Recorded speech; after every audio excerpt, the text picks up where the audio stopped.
One world, one voice. Fusion Radio, making the internet great again. One download at a time. MyFusionRadio.com. Hello. Welcome back to Bruh. Let's talk about it. This episode is brought to us in part by V Plus Energy Drink, naturally powerful and real nutrition, as well as Rumors in Jonesboro. Thank you very much to our sponsors. So we're going to jump back into things. Welcome back our guests, Dr. Mike Serotoff, as well as Chief Zach Botkin. Thank you both for being here as well. Fletcher. Yeah, so we want to jump into another serious topic that's affecting our communities, right? I mean, we hear a lot about uninsured or individuals that are underinsured, and we've been hearing a lot about Medicaid retermination. Can you speak a little bit about that and how that's affecting our men in our communities?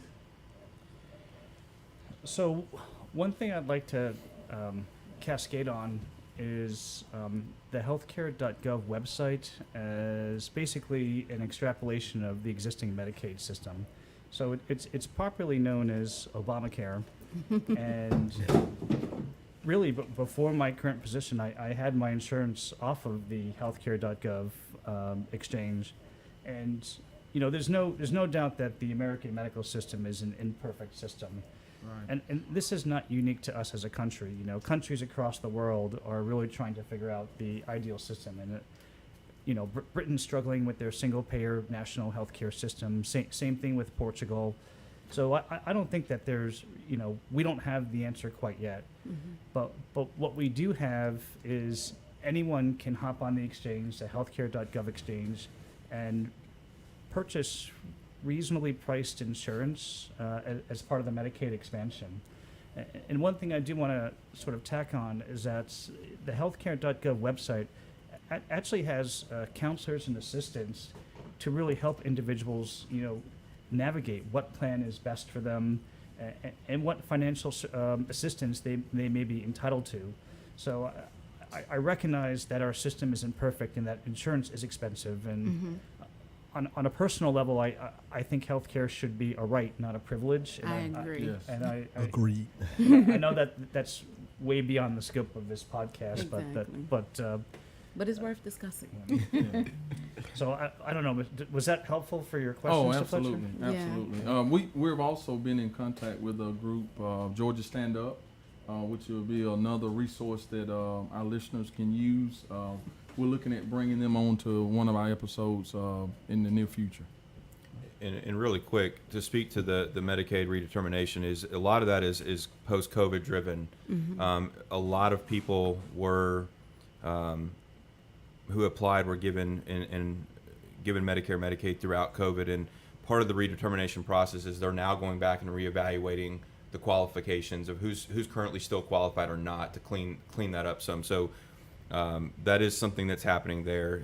And like I said, the social determinants is such a driving factor of overall health care. And what we have identified is that roughly 80% of someone's holistic lifestyle is related to their social determinants of health, and then 20% is clinical.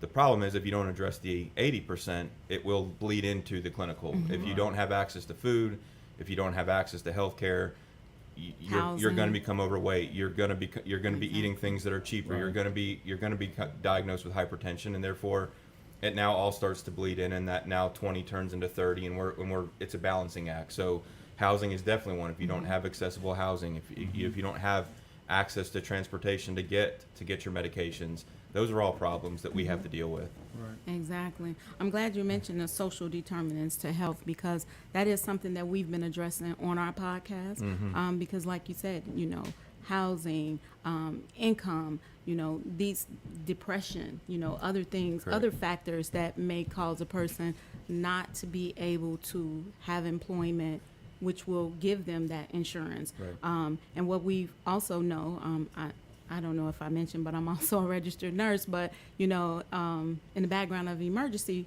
medicine, what we've seen is, and I know Dr. Serotoff can agree, is that in the ER, we see individuals who are replacing primary care for the ER.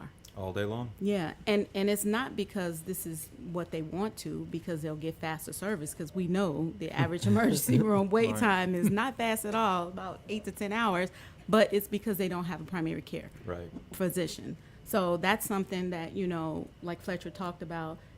What's the name of the group again, Fletcher? Georgia Stand Up. Georgia Stand Up.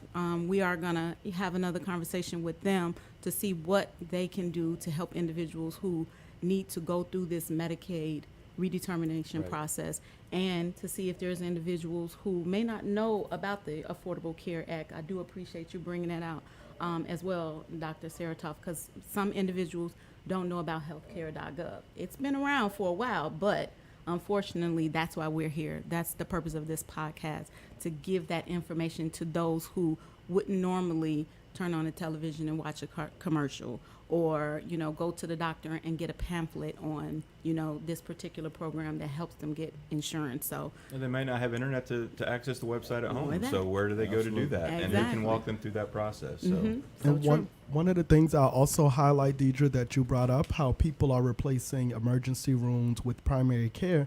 People also, when we think about social determinants of health, people are replacing emergency rooms with shelter care. With food pantries, with all of these other things that we know are very important to a person's health. People are coming to the ER to get those resources that otherwise, and maybe even historically, were in the community, but they're not anymore. So I also have an ER background in behavioral health, and we would have patients that would come just to eat, and everybody knew exactly who these people were. We would have patients that would come to have a place to sleep for the night, and those things really clog up our ERs, which I think segues into what you were going to talk about next. Yes, so let's talk about what we can do to prevent that from occurring. Are there any initiatives that you may be aware of, Dr. Botkin, that will assist in decreasing these ER visits? So I would love to take the opportunity. I'm sorry, Chief Botkin. I took the field promotion well, didn't I? No, but I would definitely like to speak to some programming that the fire department has taken on that is very untraditional for the fire service. And I would be remiss if I did not give kudos to our previous fire chief, Landry Murkison, and the Board of Commissioners for the unanimous support and the continued support we have through our current fire chief, who's been a huge proponent of our program. So we call it the 4C program. It stands for Clayton County Community Cares. And what we do is we take our nurse practitioner and paramedic teams out into the field to those individuals who we have identified through data have been higher utilizers of 911 than some others. And then we also allow our crews who go out, who may identify that a patient has a need, that are able to refer to our team. And then we go out and make contact with them, and we build relationships and trust. What we're able to do through that program is, through a benefits coordinator, a care coordinator, the nurse practitioner, is to figure out the opportunities to plug them in. And through, whether it be through partnering with Southside Medical, with GenCare, with a few others in the community that have been a great asset to the team, is what we have found is that if someone doesn't have insurance, it may just be that they need a primary doctor to now prescribe or refer. And I'll give you a case in point. If you have somebody who is needing dialysis but doesn't have a doctor, there's not a way of reimbursement to get them to a dialysis center if they don't have access. So one of the things that we have found is partnering with physicians is, look, first visit, let's get them prescribed and diagnosed with kidney failure, if that's what it is. Once they're prescribed with dialysis, the magic starts happening. They start qualifying for all of these benefits. So now we get reimbursement for rides for the private ambulance service to now take them, and all those check boxes start being checked just because there's one physician who's able to diagnose and prescribe something. So our team has been we've been managing about 130 patients up to this point. Wow, that's phenomenal. We are confident that we've probably pulled 3,000 to 4,000 calls out of the 911 system just by helping to manage this small group of people address their social determinants. And so very little of it is clinical. It's all about the others. It's access to food, access to clothing, housing, transportation, assisting with SNAP benefits, assisting with Medicare, Medicaid, or healthcare.gov enrollment. All of those things play such a huge role, but more importantly, you're giving these people a life back. They're becoming more involved with their own healthcare. Exactly. They now take ownership in themselves because we've given them that road path to do that. And I just could not be more excited for my team and for our organization, and more importantly for the community and how well it's going. That is exciting. We're only 6 months in, so we're in our infancy stages, learning each turn we take. We've got hurdles, but we jump them, and we bob and weave as we go. But we're excited about where we're going, and we are making an impact. And we continuously look for other opportunities. There's initiatives and programming out there that we are thinking outside the box. And we have kind of, our internal messaging is the box of which fire EMS operates. We're actually having to even reimagine what that box looks like. And we're not only outside the box, but the box has shifted, and we're not just the fire and EMS anymore. We're so much more than that. And when you look from a public health perspective, the role we played throughout COVID and what we continue to play, we have to adapt to the demands in the community, and we are doing that. So excellent. Appreciate That's that. wonderful. Thank That you for what is. you and your team are doing. Yes, sir. Definitely. Yay. People are clapping in the studio. Definitely. Dr. Serotoff, are you aware of any initiatives that kind of slow down the rate of individuals coming into the ACC or Advanced Care Center? Well, just before I get to that, I did want to piggyback on Chief Botkin, especially regarding medical conditions like end-stage renal disease that require dialysis and being pregnant. There are conditions which here in the United States will automatically qualify you for Medicare or Medicaid insurance. If you are dialysis dependent, you are automatically Medicare qualified. If you are pregnant in Georgia, you automatically qualify for quote unquote pregnancy Medicare. Yeah. Exactly, peach state. So certain medical conditions automatically qualify for insurance. So I just wanted I wanted our listeners to be aware of that. That's great information. Yeah, people may not be aware of that.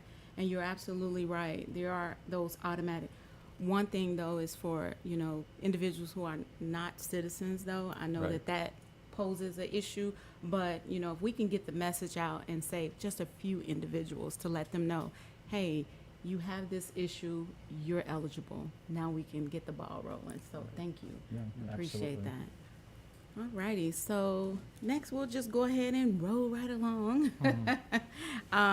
So Dr. Serotoff, I know that there was some studies that you wanted to bring to our attention, which we definitely appreciate. We've been talking about some of the common diseases and illnesses and, comorbidities, but there's something that you and I discussed, which, I think everyone can benefit from. Well, thanks for the introduction for this topic. I really appreciate it. And this is going to highlight my previous element in that I'm very, very guilty as charged.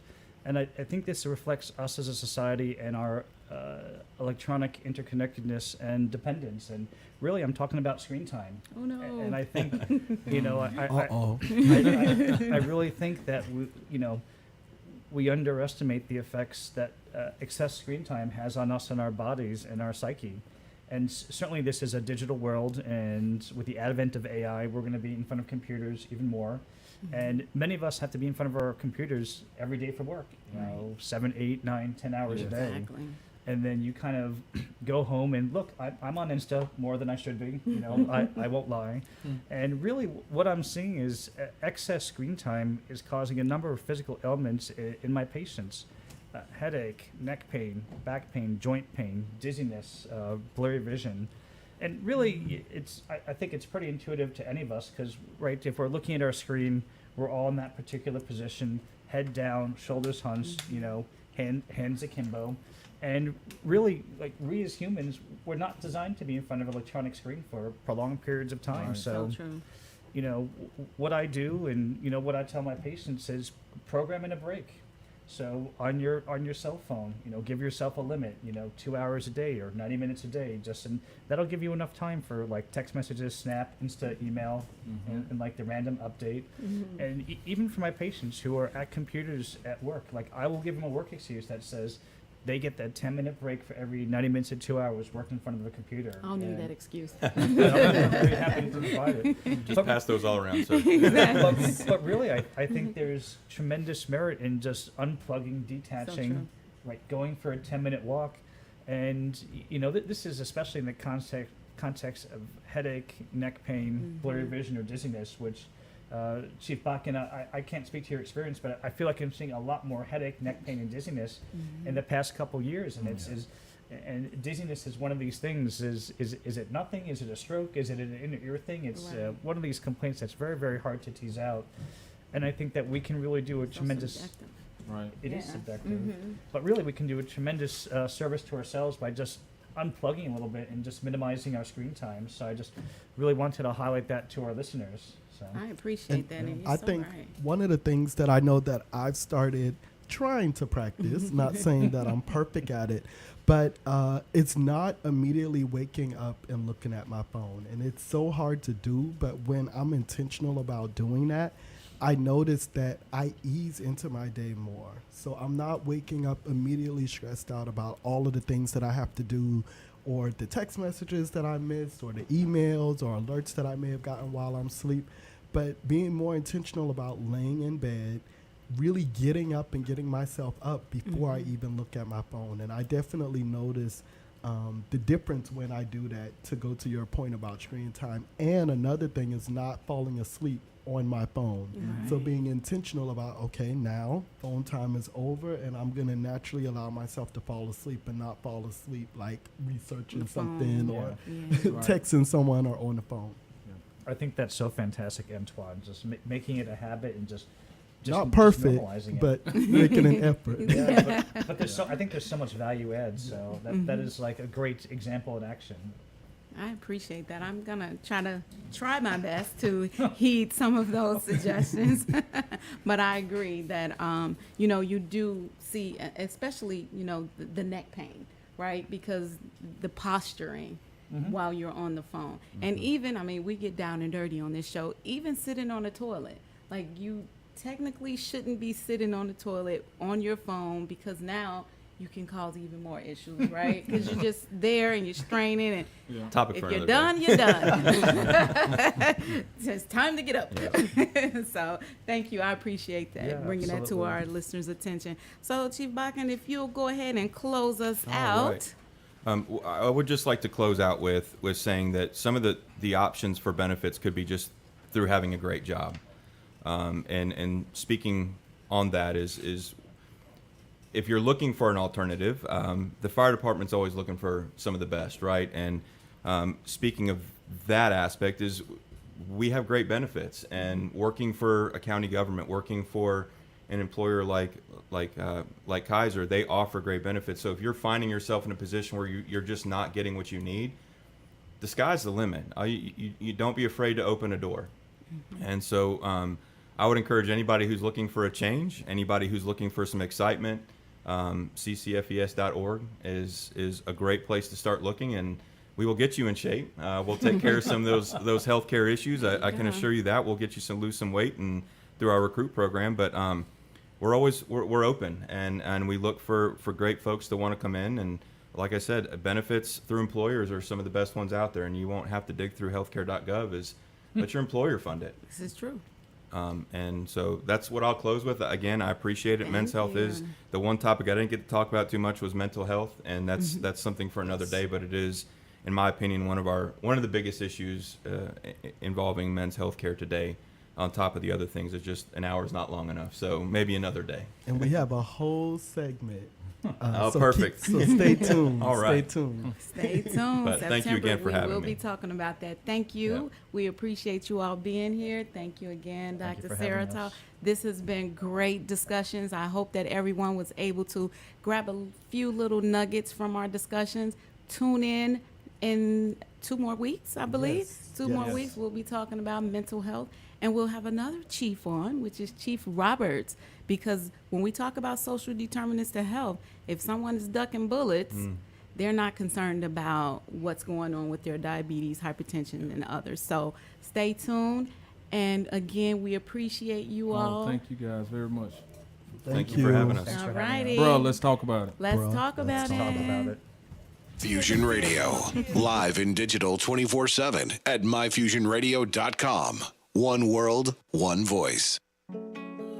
Slice of Cake by Dee, where passion meets perfection. Owner and baker Deidre Wheeler is a registered nurse and certified baker that believes everyone should be able to enjoy the indulgence of cakes, cupcakes, and pies. Whether you have dietary restrictions or just want to treat yourself to something extraordinary, she's got you covered. She has crafted a tantalizing selection of gluten-free and diabetic-friendly options that taste just as delicious as her classic recipes. From luscious red velvet cake to zesty lemon raspberry cupcakes, Slice of Cake by Dee offers an extensive array of flavors that will make your taste buds dance with joy. Order online at sliceofcakebydee@gmail.com and follow on Facebook and Instagram at Slice of Cake by Dee. Slice of Cake by Dee, where every bite is a celebration. Slice of Cake.